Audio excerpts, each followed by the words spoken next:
জানার চেষ্টা করি। তো আজকে থেকে আমরা দান সাদাকার ধারাবাহিক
15,300 টাকা দেখেন এই হাদিসে আল্লাহ রাসূল সাল্লাল্লাহু আলাইহি ওয়াসাল্লাম বলেন as-sadaqatu tusbiqul khati'ah kama yutbiqul ma'u an-nar।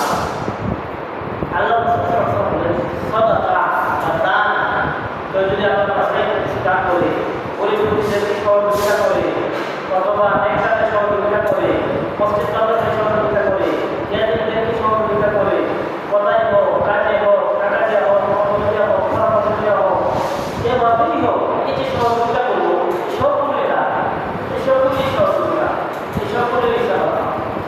তো এই কাজ যদি কেউ করে রাসূলুল্লাহ সাল্লাল্লাহু আলাইহি ওয়াসাল্লাম বলেন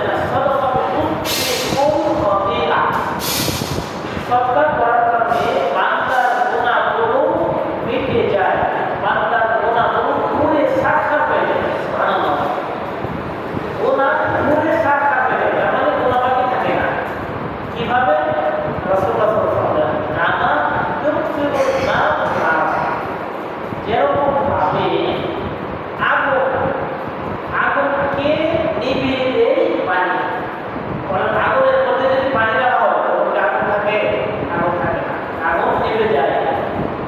তো আগুনকে যেভাবে পানি নিভিয়ে দেয় মানুষের যে গুনাহ রয়েছে পাপ রয়েছে এই পাপগুলোকেও সাদাকা মিটিয়ে দেয়। এজন্য আমরা সর্বদা চেষ্টা করব সাদাকা করার জন্য, আল্লাহ রাস্তায় দান করার জন্য, মসজিদ মাদ্রাসায় এতিম গরিবদেরকে সহযোগিতা করার জন্য, মানুষদেরকে সহযোগিতা করার জন্য, কথার মাধ্যমে কাজের মাধ্যমে মানুষের সাথে উত্তম ব্যবহারের মাধ্যমে কথা বলে হাসি মুখে কথা বলে এটাও সৎকার হবে, গুনাহ হবে। এই জন্য এই কাজ আমরা করে থাকি। এছাড়াও দেখেন আল্লাহ রাসূল সাল্লাল্লাহু আলাইহি ওয়াসাল্লাম একটা বর্ণনা করেছেন, যেটি বর্ণিত হয়েছে প্রাণীর 700 করা আছে। তো এই হাদিসের মধ্যে দেখেন রাসূলুল্লাহ সাল্লাল্লাহু আলাইহি ওয়াসাল্লাম বলেন فقال إن الصدقة تكفر عن أهلها عمله। আল্লাহ রাসূল সাল্লাল্লাহু আলাইহি ওয়াসাল্লাম বলেন সদকা যদি কেউ বান্দা করে, দান সাদাকা করার পরে বান্দাকে যখন কবরে রাখা হবে, কবরের যে আযাব রয়েছে কবরের আযাবকে স্থির করবে। সুবহানাল্লাহ, সদকার মাধ্যমে কবরের আযাব বদল করে দেবে। দান করার কারণে সব কবরের যদি আযাব হতো সেই আযাবটাকে আল্লাহ দূর করে দেবে। এরপরে তিনি বলেন ওয়াইন্নামা ইয়াস্তাযিল্লুল মুমিনা ইয়াওমাল কিয়ামাতি ফি যিল্লি সাদাকাতিহি হাত্তা তাকদিমা আন-নাস। কাল কিয়ামতের ময়দানে যে সব মানুষ পেরেশানি করবে থাকে, সবাই বিছানায় মাথা অবস্থান করবে, মানুষ চিন্তিত অবস্থায় থাকবে, আমার কি হয়? কেউ দেখা যায় কাঁধের মধ্যে থাকবে, কেমন না কেউ মাথা প্রমাণ ঘামের মধ্যে কাপড় উঠাবে, কেউ গরম পরিমাণ, কেউ বুক পরিমাণ, কেউ হাত পরিমাণ, এভাবে ঘামের মধ্যে থাকবে, কঠিন এক পরিস্থিতির মধ্যে থাকবে। এই মুহূর্তে এই সময়টাতে আল্লাহ রাসূল সাল্লাল্লাহু আলাইহি ওয়াসাল্লাম বলেন যে ইয়াস্তাযিল্লুল মুমিন, আমার এমন একটা পরিস্থিতি দ্বারা প্রচন্ড রৌদ্র, সূর্যের কথা শুনেছেন, সূর্য আধা মাইল উপরে যখন সূর্য থাকবে, সূর্যের তাপটা কি পরিমাণ হবে, এই তাপের মধ্যে মানুষ অবস্থান করবে, কঠিন এক পরিস্থিতি দাঁড়াবে। এই তাপের অবস্থায় রাসূলুল্লাহ সাল্লাল্লাহু আলাইহি ওয়াসাল্লাম বলেন কিয়ামতের ময়দানে এই তাপ থেকে সূর্যের যে তাপ হবে এই তাপকে আড়াল করে দেবে, তাপের মধ্যে ছায়া দেবে। আকাশে যখন গরমের মধ্যে রোদ্রে বের হয়, তো গরমকালে যখন রোদ্রে বের হয় এবং রৌদ্রটা যখন প্রচন্ড পরিমাণে হয় তখন কি একটা তাপ লাগে, অসহ্যকর অবস্থা হয়। তো কাল কিয়ামতের ময়দানে যেখানে আধা মাইল উপরে সূর্য থাকবে তখন কি অবস্থা হবে? তো এই সময় যখন ছায়া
দ্বিতীয় নম্বর, সৎকার মাধ্যমে অসংখ্য অগণিত নেকি আল্লাহ দান করেন, অগণিত নেকি। রাসূলুল্লাহ সাল্লাল্লাহু আলাইহি ওয়াসাল্লাম বলেন, মান আনফাকা ফি সাবিলিল্লাহি কুতিবাত লাহু বিস-সাব'i মিআতি শি'র। কেউ যদি আল্লাহর রাস্তায় অল্প পরিমাণেও দান করে, এই দানটার কারণে তার একটা 70 গুণে বাড়িয়ে দেওয়া হয়। 70 গুণে এই দানটাকে বাড়িয়ে দেওয়া হয়। তাহলে 70টা আল্লাহ রাসূল সাল্লাল্লাহু আলাইহি ওয়াসাল্লাম হিসাব নিয়ে 700 গুণ বাড়িয়ে দেওয়া হয়। তাহলে একজনে এক টাকা দান করবে, 1 টাকা দানের বদলে আল্লাহ তাআলা এটা প্রতিদান দিবেন, এটা মূল্যায়ন করবেন কিভাবে? 700 গুণ বাড়িয়ে। সামনে আয়াত শুনবো, আয়াতের মাধ্যমে বিবরণ করব। এরপর আল্লাহ রাসূল সাল্লাল্লাহু আলাইহি ওয়াসাল্লাম বলেন, ইয়া ইবনা আদম আন তাবদিল আল-ফাদলা খায়রুল লাকা ওয়া ইন তামসুকহু শাররুল লাকা। হে বনি আদম, তুমি যা কিছু দান করো, তুমি যা কিছু খরচ করো, তোমার অতিরিক্ত থেকে, সেটা তোমার জন্য উত্তম। তার মানে প্রত্যেকটা মানুষের প্রয়োজন আছে, টাকা পয়সার প্রয়োজন আছে, সম্পদের প্রয়োজন আছে। তো প্রয়োজনের অতিরিক্ত যেটা আল্লাহ রাসূল সাল্লাল্লাহু আলাইহি ওয়াসাল্লাম বলেন, প্রয়োজনের অতিরিক্ত টাকা পয়সা থাকলে সেটা দান করে দেওয়া সম্ভব। ওই তুলসী খুব সাবল, কিন্তু কেউ যদি এটাকে আটকে রাখে, জমা করে রাখে, প্রয়োজন নেই, ওদের আটকে রাখছে, তো এটা তার জন্য অমঙ্গল। আল্লাহ রাসূল সাল্লাল্লাহু আলাইহি ওয়াসাল্লাম বলেন, এটা তার জন্য অমঙ্গল। ওয়ালা তুনাফা আলা কাফাফি। তবে প্রয়োজন অনুযায়ী যদি জমিয়ে রাখে, একজনের একটা প্রয়োজন, সামনে ধরেন একটা কিছু করবে, ভবিষ্যতে একটা কিছু করবে, একটা বাড়ি করবে, একটা গাড়ি করবে, এ ধরনের একটা প্রয়োজন, তার এই জিনিসটা প্রয়োজন অনুযায়ী যদি সে জমা রাখে, টাকা উদ্দেশ্য নেই, তার প্রয়োজন জমা করে রাখতে হয়। তো প্রয়োজন ছাড়া কোনো কাজ নেই, এমনিতেই জমা করে রাখতে হবে, এটা তার জন্য অমঙ্গল। এখন দেখেন রাসূলুল্লাহ সাল্লাল্লাহু আলাইহি ওয়াসাল্লাম বলেন, ওয়াবদা বিমা তাউল। তবে খরচে নিজের দান সাদাকা করবে, তুমি যে খরচ করবে, খরচের অবস্থাটা হবে সর্বপ্রথম তুমি যে টাকাটা পরিবার থেকে খরচ করবে। আর পরিবারে খরচ করা, নিজের সন্তান সন্ততি, নিজের স্ত্রী, নিজের পরিবার, তাদের পিছনে খরচ করা, আল্লাহ রাসূল সাল্লাল্লাহু আলাইহি ওয়াসাল্লাম বলেন, এটা হচ্ছে সর্বপ্রথম সরকার আগের দায়িত্ব। নিজের পরিবারের মধ্যে খরচ করা এটা সর্বপ্রথম দায়িত্ব। তাহলে সব সম্পর্কে আমরা যে বুঝি একবারে নিজের সব কিছু মিলিয়ে দেওয়া, সব কিছু গরিবদের দিয়ে দেওয়া, এরকম কথা, সব কিছু আমরা দিয়ে দেওয়া, এরকম কথা। সবটা বলতে আগে বললাম, উত্তম কথাবার্তা সবটা, বাবার সবটা, রাস্তা থেকে পছন্দের প্রশংসা, মানুষের কথা বলা সবটা, মানুষের সাথে কথা বলা সবটা, রাত দিন আমরা সবটা, এরপরে আপনার রাস্তায় খরচ করা এটা সবটা। সর্বপ্রথম যে সরকার খরচটা সেটা বলছে, সেটা হচ্ছে নিজের পরিবার থেকে খরচ করা।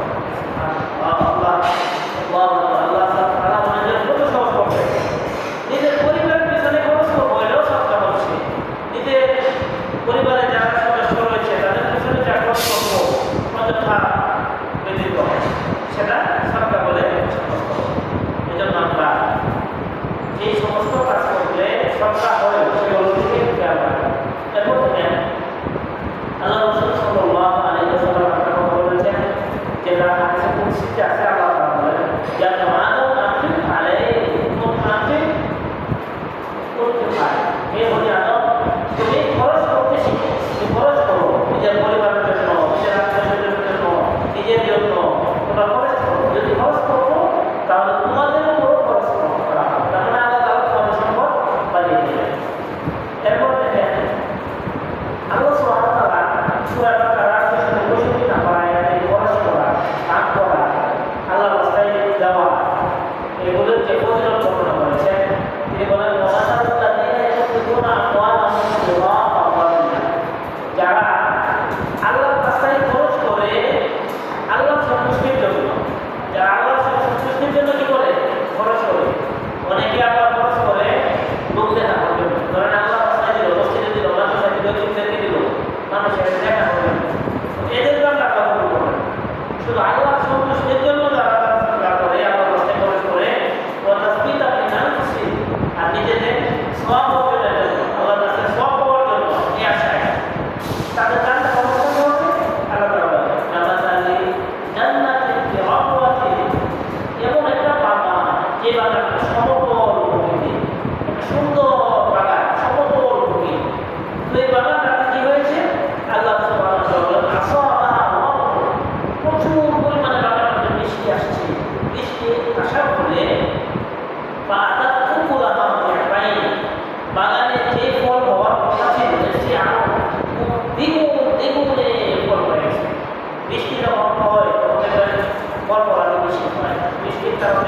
আল্লাহ সুবহানাহু ওয়া তাআলা অনেক নিয়ামত বাড়িয়ে দেন বৃষ্টি হওয়ার কারণে।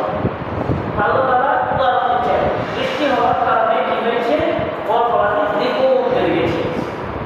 তো আল্লাহ সুবহানাহু ওয়া তাআলা বলেন তবে বৃষ্টি যদি কম হয়, এখানে বৃষ্টি কথা বলা হয়েছে, তবে কম যদি হয় মানে অল্প পরিমাণে হয়েছে তারপরে যাতে অনেক পরিমাণে ফসল হয়েছে। আল্লাহ সুবহানাহু ওয়া তাআলা বুঝাচ্ছেন যারা গাছ সাদকা করে আল্লাহ রাস্তায় ব্যয় করে যারা সাদকা করতে অভ্যস্ত তাদের অবস্থা হচ্ছে তাদের আমলনামাতে আল্লাহ সুবহানাহু ওয়া তাআলা দ্বিগুণ পরিমাণে দিয়েছেন, অনেক গুণে বাড়িয়ে। তো আল্লাহু তাআলা আর আল্লাহ সব কিছু জানেন বলে। তো এই আয়াতের মাধ্যমে আমরা দান সাদকা পাওয়ার অনেক গুণে বাড়িয়ে দেন। আরেকটা হাদিস আমরা শুনব, যে হাদিসে আল্লাহ রাসূল বলেন মা মিন ইয়াউমিন ইউসবিহুল ইবাদ ফিহি ইল্লা মা কানা ইয়াসিবান। এমন কোনো দিন নাই, এমন কোনো দিন নাই যে দিনে একেবারে সকালবেলায় ফজরের পরে কি করে ইয়াসিলানে মালাকানি দুজন ফেরেশতা আসতে কবল করে, দুজন ফেরেশতা তুমি আসে, আসার পরে কি বলে মায়াকুলু আহাদুহুমা, দুজনের একজন বলে আল্লাহুম্মা আতিহু ফিল্লাহ সাদাকা, হে আল্লাহ যে দান করেছে, যে তোমার রাস্তায় সাদাকা করেছে, যে সৎ কাজ করেছে, যে সুন্দরভাবে কথা বলেছে, আমল নামা সঠিক করেছে, তো আল্লাহ রাসূল সাল্লাল্লাহু আলাইহি ওয়াসাল্লাম বলেন যে ওই ফেরেশতারা বলতে থাকে আল্লাহ আতিহু ফিল্লাহ, তার সম্পর্কে আপনি আরো বাড়িয়ে দেন। সুবহানাল্লাহ। ফেরেশতারা বলে, ফেরেশতারা বলে কারণ কথা না অবশ্যই দোয়া করবে। তো যারা আল্লাহ রাস্তায় দান করে তাদের জন্য ফেরেশতারা দোয়া করবে, হে আল্লাহ তাদের দানকে তাদের সম্পর্কে আরো বাড়িয়ে দেন। এই জন্য দেখবেন যারা বেশি বেশি দান করে তাদের সম্পর্ক ঠিকই বাড়বে, তাদেরকে আল্লাহ সম্পর্ক বেশি করে দেবে। এরপর থেকে মায়াকুল্লাহ আল্লাহুম্মা আতি মুমসিকাতা, হে আল্লাহ যে কৃপণ, যে তোমার রাস্তায় দান করে না, যে গরিব দুঃখীকে সাহায্য সহযোগিতা করে না, যে পরিবারে খরচ করতে চায় না, কৃপণ হয়ে থাকে, তো তাকে তুমি ধ্বংস করে দেবে, তার সম্পদ বাড়িয়ে দেবে না। ফেরেশতা